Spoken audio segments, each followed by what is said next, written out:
एक बार की बात है, एक बहुत बड़ी आर्ट गैलरी ने कॉन्टेस्ट डिक्लेयर किया। उसमें उन्होंने अनाउंस किया कि जो भी पेंटर पीस को डिपिक्ट करने वाली वर्ल्ड की सबसे अच्छी पेंटिंग बनाएगा, उसको $10 मिलियन का इनाम मिलेगा। यह बात पूरी दुनिया में फैल गई और पूरी दुनिया से हजारों पेंटर्स ने अपनी अपनी पेंटिंग भेजी उस कॉन्टेस्ट में पार्टिसिपेट करने के लिए। उन हजारों पेंटिंग्स में से जो इस कॉन्टेस्ट के जजेस थे, उन्होंने फाइनली 100 पेंटिंग्स को शॉर्टलिस्ट किया और उन 100 पेंटिंग्स की एक एग्जीबिशन लगाई। उस एग्जीबिशन में इन सारे पेंटर्स को तो इनवाइट किया ही किया, साथ ही साथ मीडिया वाले भी बैठे हुए थे और मीडिया वालों के साथ हजारों लोगों की भीड़ भी जमा थी। क्योंकि प्राइज अमाउंट इतना बड़ा था तो सबका इंटरेस्ट था ये जानने में कि कौन जीतेगा, कि वो पेंटिंग कैसी होगी और कौन वो पेंटर होगा जिसको इतना बड़ा अमाउंट मिलेगा। फाइनली वो दिन आ ही गया। वहां पर सारी ही पेंटिंग्स देखने लायक थी और एक से बढ़कर एक थी। उसमें से कुछ पेंटिंग्स थी जहां पर सबसे ज्यादा भीड़ थी। जैसे एक पेंटिंग थी जहां पर एक बिल्कुल साफ पानी की नदी बह रही थी, जिसके पीछे कुछ पहाड़ थे, उसके ऊपर बर्फ जमी हुई थी और पीछे से सनराइज हो रहा था। एक और पेंटिंग थी जहां पर पेंटर ने पीस को डिपिक्ट किया था फुल मून नाइट के थ्रू, यानी कि एक बिल्कुल पीसफुल लेक थी जिसका पानी बिल्कुल स्टिल था, इतना स्टिल कि उसके अंदर आप रिफ्लेक्शन देख सकते थे आसपास में जो भी कुछ था उसका, बिल्कुल एक मिरर की तरह। और बिल्कुल डार्क आसमान में कुछ तारे चमक रहे थे और एक चांद चमक रहा था। उसके अलावा एक पेंटिंग थी जिसमें बिल्कुल सफेद बादल थे, नीला आसमान था और बिल्कुल हरी हरी घास थी।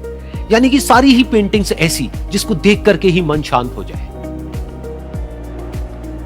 तो कॉन्टेस्ट बहुत ही टफ था क्योंकि सारी पेंटिंग्स एक से बढ़कर एक थी। तो जजेस के लिए शॉर्टलिस्ट करना कि कौन सी पेंटिंग बेस्ट है, that was very very difficult. लेकिन वो मोमेंट आ ही गया जब जजेस ने अपना माइंड मेकअप कर लिया और एक पेंटिंग को इन सारी पेंटिंग्स में से सिलेक्ट कर लिया और उस पेंटिंग को एक बड़े से कर्टेन के पीछे रख दिया। सामने वो सारे पेंटर्स बैठे हुए थे, मीडिया वाले थे और हजारों लोगों की भीड़ थी। सबकी क्यूरियोसिटी बढ़ती चली जा रही थी क्योंकि अमाउंट बहुत बड़ा था। लेकिन जैसे ही वो पर्दा हटा और सामने से सबने उस पेंटिंग को देखा तो सब हैरान रह गए। सब एक दूसरे की शक्ल देखने लगे।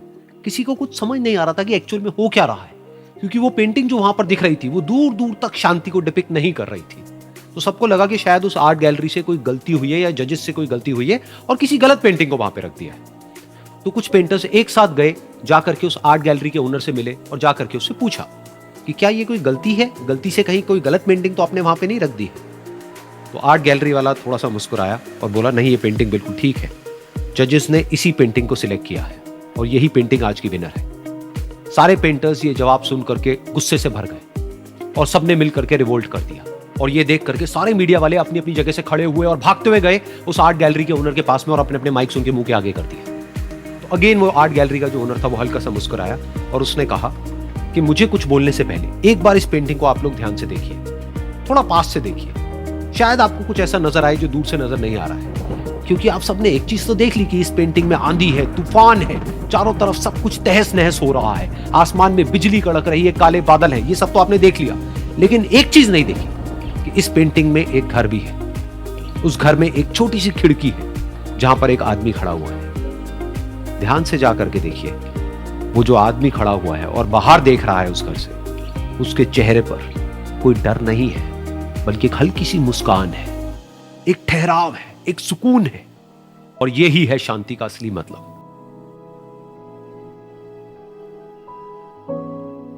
यानी कि शांति का मतलब यह नहीं है कि हमारे बाहर सब कुछ शांत है और फिर हम शांत हैं, क्योंकि वो टेम्पररी है। असली शांति का मतलब यह है कि हमारे बाहर चाहे जो कुछ भी हो रहा हो, हम अंदर से पूरी तरह से शांत हैं, हमारा मन शांत है। क्योंकि जिसका मन शांत नहीं है, उसको चाहे आप कितनी भी सुंदर से सुंदर जगह पर ले जाकर के बिठा दो, वो वहां पर भी जाकर के दुखी ही रहेगा।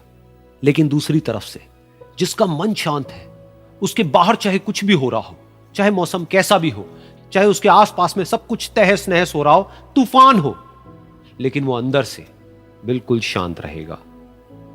और यही है शांति।